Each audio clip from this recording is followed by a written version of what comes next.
ಹಬ್ಬ, ಹೈವೇ ರಸ್ತೆಯ ಪಕ್ಕದಲ್ಲಿರೋ ಈ ಹೊಲದಲ್ಲಿ ಪೊಲೀಸರ ದಂಡೇ ಜಮಾಯಿಸಿದೆ. ಅಲ್ಲಿ ಏನೋ ಒಂದು ನಡೆಯಬಾರದ್ದು ನಡೆದು ಹೋಗಿದೆ ಅನ್ನೋದು ಮೇಲ್ನೋಟಕ್ಕೆ ಗೊತ್ತಾಗುತ್ತಿದೆ. ಆದರೆ ಈ ನಡು ರಸ್ತೆಯ ಪಕ್ಕದಲ್ಲಿ ಅಷ್ಟಕ್ಕೂ ನಡೆದಿದ್ದೇನು? ಆ ಹೊಲದ ಮಧ್ಯೆ ಬಿದ್ದಿರೋ ಆ ದೇಹ ಯಾರದ್ದು? ಪೊಲೀಸರು ಯಾಕೆ ಅಷ್ಟೊಂದು ಗಂಭೀರವಾಗಿ ತನಿಖೆ ಮಾಡ್ತಿದ್ದಾರೆ? ಸ್ನೇಹಿತರೆ, ಈ ಭೀಕರ ದೃಶ್ಯದ ಹಿಂದಿರೋ ನೈಜ ಸತ್ಯಾಂಶವನ್ನು ನಾವು ಇವತ್ತು ನಿಮಗೆ ತಿಳಿಸ್ತೀವಿ. ಅದಕ್ಕೂ ಮೊದಲು ನೀವು ಇನ್ನೂ ನಮ್ಮ ನಿತ್ಯ ನುಡಿ ಚಾನಲನ್ನು ಸಬ್ಸ್ಕ್ರೈಬ್ ಮಾಡಿಲ್ಲ ಅಂದರೆ ಈ ಕೂಡಲೇ ಸಬ್ಸ್ಕ್ರೈಬ್ ಮಾಡಿ, ವಿಡಿಯೋ ಲೈಕ್ ಮಾಡಿ ಮತ್ತು ನಿಮ್ಮ ಅನಿಸಿಕೆಗಳನ್ನು ಕಮೆಂಟ್ ಮೂಲಕ ತಿಳಿಸಿ.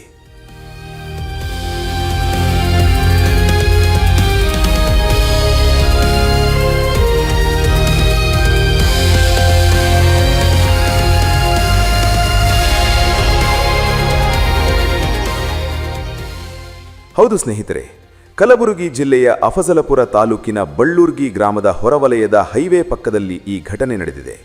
ಹೊಲದ ಮಧ್ಯೆ ಬಿದ್ದಿರೋ ದೇಹವನ್ನು ಪೊಲೀಸರು ಸೂಕ್ಷ್ಮವಾಗಿ ಗಮನಿಸುತ್ತಿದ್ದಾರೆ.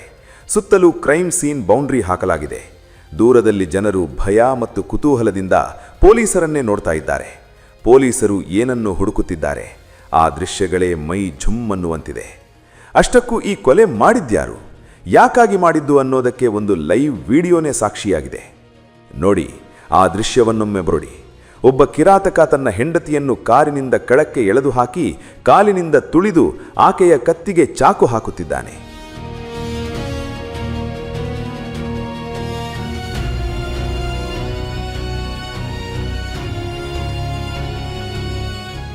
ಅಕ್ಕಪಕ್ಕದಲ್ಲಿ ಜನರು ಇದ್ದರೂ ಯಾರೂ ಆಕೆಯನ್ನು ಬಿಡಿಸಲು ಹೋಗದಂತಹ ದಾರುಣ ಪರಿಸ್ಥಿತಿಯಲ್ಲಿದೆ. ಆ ನರಹಂತಕ ಅಷ್ಟಕ್ಕೆ ನಿಲ್ಲಲಿಲ್ಲ. ರಕ್ತದ ಮಡುವಿನಲ್ಲಿ ಒದ್ದಾಡುತ್ತಿದ್ದ ಪತ್ನಿಯ ಮೇಲೆ ಅಮಾನುಷ್ಯವಾಗಿ ಕಾರು ಹತ್ತಿಸಿ ಕೊಂದು ಹಾಕಿದ್ದಾನೆ.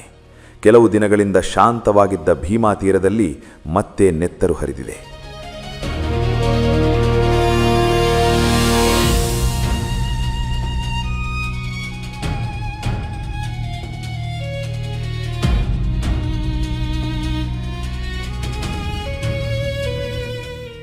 ಈ ರಾಕ್ಷಸಿ ಕೃತ್ಯ ಎಸಗಿದವನ ಹೆಸರು ಅಕ್ಷಯ್ ಕುಮಾರ್. ಈತ ಮಹಾರಾಷ್ಟ್ರದ ಬಾರಾಮತಿ ಜಿಲ್ಲೆಯವನು. ಕೊಲೆಯಾದವಳು ಇವನ ಪತ್ನಿ ಶೈಲಾ. ಇವರಿಬ್ಬರಿಗೂ 4 ವರ್ಷಗಳ ಹಿಂದೆ ಮದುವೆಯಾಗಿತ್ತು. ಆದರೆ ಅಕ್ಷಯ್ಗೆ ತನ್ನ ಪತ್ನಿ ಶೈಲಾ ಮೇಲೆ ಅನುಮಾನವಿತ್ತು.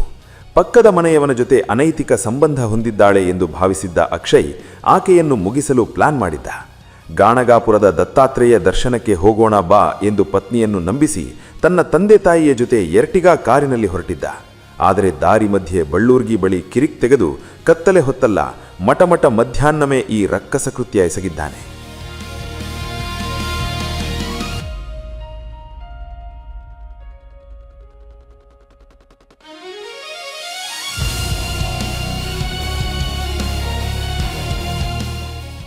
ಸದ್ಯಕ್ಕೆ ಅಫಜಲಪುರ ಪೊಲೀಸರು ಅಕ್ಷಯ್ ಕುಮಾರ್ ಸೇರಿದಂತೆ 3 ವಶಕ್ಕೆ ಪಡೆದು ವಿಚಾರಣೆ ನಡೆಸುತ್ತಿದ್ದಾರೆ.